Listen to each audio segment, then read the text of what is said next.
Articles ఉన్నప్పటికీ కూడా వాటిని నిరుపయోగం చేసి కోర్టు తీర్పులన్నీ ఓవర్టేక్ చేస్తూ రాజ్యాంగానికి ఇంకొక రకమైన భాష్యం చెప్తూ ఈ రిజర్వేషన్ల వ్యవస్థనే మరి నిర్వీర్యం చేస్తున్నటువంటి పరిస్థితిని కూడా చూస్తున్నాము. డేటా లేదని, జనాభా లెక్కలు లేవని అనేక రకాలైనటువంటి వాదనలతో ఇప్పుడు 243 ఆర్టికల్ స్థానిక సంస్థలు ఇవ్వాలని ఉన్నా ఇప్పుడు అది కోర్టు తీర్పుల వల్ల ఉపయోగం లేకుండా పోయింది. ఇంకా దానివల్ల పెట్టేం లాభం అందులో. అదే ఆర్టికల్ 15 క్లాస్ 4 అని ఉన్నప్పటికీ కూడా దానికి ఉపయోగమే లేదు. అసలు ఆర్టికల్ పెట్టినా ఉపయోగం లేదు. బీసీలకు ఇంత శాతమే ఉండాలని నిర్దిష్టంగా కంట్రోల్ చేసే వ్యవస్థ ఒకటి పైన నడుస్తుంది. రాజ్యాంగ పీఠికలనేమో మరి సమానత్వం అని ఉంది, జస్టిస్ అని ఉంది, డెమోక్రసీ అని ఉంది. అంటే అన్ని వర్గాలను అందులో నింపితేనే కదా డెమోక్రసీ అని చెప్పడానికి ఆస్కారం ఉంది. ఇప్పుడు 2-3 కులాలే ఉద్యోగాలలో ఉండి పార్లమెంటు అసెంబ్లీలలో ఉంటే దాన్ని డెమోక్రసీ అని ఎట్లా అంటాం? కొన్ని వర్గాలే బాగా కడుపు నిండి మిగతా వర్గాలన్నీ పేదరికంతో ఉంటే ఈక్వాలిటీ ఎలా ఉంటుంది? జస్టిస్ అని ఎట్లా ఉంటుంది? మిగతా అసలు ఇప్పటి వరకు కొన్ని కులాలు సర్పంచ్గా, జడ్పీటీసీ మెంబర్గా కూడా ఎన్నిక కాకపోతే ఇంకా దాన్ని జస్టిస్ అని అంటాం. ఈ దేశంలో జస్టిస్ ఉందని ఎట్లా అంటాం మనం?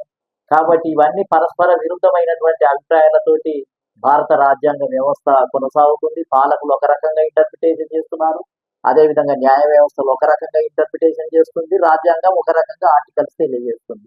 3 వ్యవస్థలకు ఒకదానికోటి కోఆర్డినేషన్ లేకుండా ఎవరికి వారే యమునా తీరే అన్నట్టుగా ఉండటం వల్ల బలి పశువులు అయ్యేది అమాయకులు, పేదవాళ్ళు, బడుగు బలహీన వర్గాలు.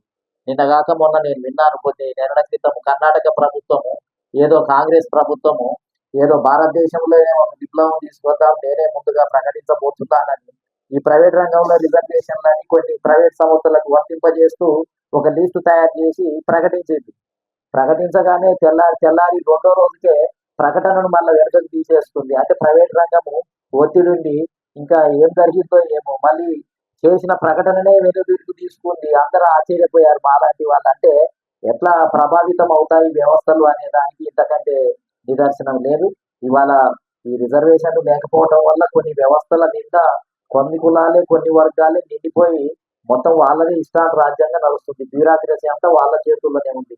ఇంతో అంతో ఇలా బతుకుతున్నది అని అంటే ప్రైవేట్ రంగం వల్లనే. బీసీలు, అదేవిధంగా ముస్లిం సమాజము, ఎస్సీలలో రిజర్వేషన్లలో ఉద్యోగాలు ఎంతమంది దొరుకుతాయి? 17% దొరికేది 5-6% కూడా దొరకవు. మిగిలిన ఎస్సీ సమాజం అంతా కూలినాలు చేసుకొని కాయకష్టం చేసుకొని ప్రైవేట్ రంగమే ఇలా కన్న తల్లిగా మారింది. ఇంతో అంత తిండి దొరుకుతుంది అని అంటే ప్రైవేట్ రంగమే ఇలా ఆదుకుంటుంది. ప్రైవేట్ రంగంలో బతికే వాళ్ళు ఎంత?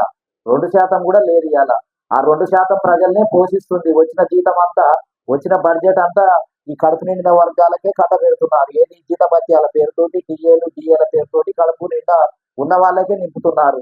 ఇక లేని వర్గాలన్నీ కాయకష్టం చేసుకొని బతుకుతున్నారు. ఎక్కడో తేడా ఉంది. రివల్యూషన్ రావాల్సిందే ఈ దేశంలో. ఎంతకాలం భరిస్తాము ఈ అసమానతలతోటి? ఖచ్చితంగా ఉన్న వాళ్ళకి బడ్జెట్ అంతా వాళ్ళకే దోచిపెడితే జీతభత్యాలకే, ఇలా తెలంగాణలో వచ్చే ఆదాయం అంతా జీతభత్యాలకు 2%, 3% ఉన్న వాళ్ళకే దోచిపెడితే ఇక మిగిలిన వాళ్ళు ఎడిపోతారు. వీళ్ళంతా కూడా పేదలంతా ఎక్కడ పోతారు? కాయకష్టం చేసుకోబట్టి ప్రైవేట్ రంగం రాబట్టి ఎంతో అంతో గ్లోబలైజేషన్ పుణ్యమాని ఆ పని ఈ పని చేసుకొని బతికి అలా మొత్తం ఏంటంటే కాళ్ళు ఇడుస్తున్నారు. ఆ రంగం లేకపోతే వీళ్ళకి బతికెక్కడిది?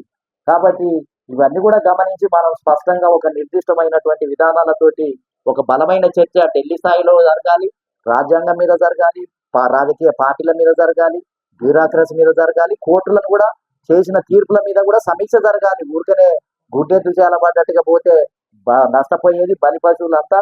ఇవాళ దేశంలో బీసీ సమాజమే ఉంది కాబట్టి చర్చ అయితే కొనసాగాలి, నడిపించాల్సిందే, తాడో పేడో తేలాల్సిందే అనేది మరి నేను భావిస్తూ నాకు ఈ అవకాశం ఇచ్చిన అవుట్ సోర్సింగ్ కాంట్రాక్ట్ ఉద్యోగులు ఏజెన్సీల చేతిలో మోసపోతా ఉన్నారు. కాబట్టి ఈ ఏజెన్సీ విధానాన్ని ఎత్తివేయాలి వస్తా ఉన్నా. కొన్ని రాష్ట్రాల్లో కొన్ని పద్ధతుల్లో అవుట్ సోర్సింగ్ కాంట్రాక్ట్ ఉద్యోగుల్ని పర్మనెంట్ చేయటం, రెగ్యులర్ చేయటం జరిగింది. తెలంగాణ రాష్ట్రం ఏర్పడే ముందు ఇక్కడ కూడా అవుట్ సోర్సింగ్ కాంట్రాక్టుల్ని తొలగించింది. ఈ అవుట్ సోర్సింగ్ కాంట్రాక్ట్ ఉద్యోగులందరినీ కూడా తీసుకోవాలని చెప్పేసి రేవంత్ రెడ్డికి ప్రత్యేకంగా సోషలిస్టు కూటమి తరఫున మేము విన్నవిస్తా ఉన్నాం. ప్రైవేట్ రంగాల్లో రిజర్వేషన్లు కల్పిస్తామని చెప్పేసి ఇక్కడ కూడా ఆయన ఎన్నికల ముందు వాగ్దానం చేయటం జరిగింది.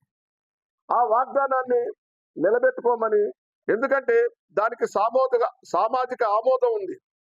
అది ఒక న్యాయమైన డిమాండ్. ఈ న్యాయమైన డిమాండ్ని మేము ఈ కరపత్రం ద్వారానే మేము కార్యాచరణ రూపొందించాం. కాబట్టి ఇటువంటి ప్రభుత్వ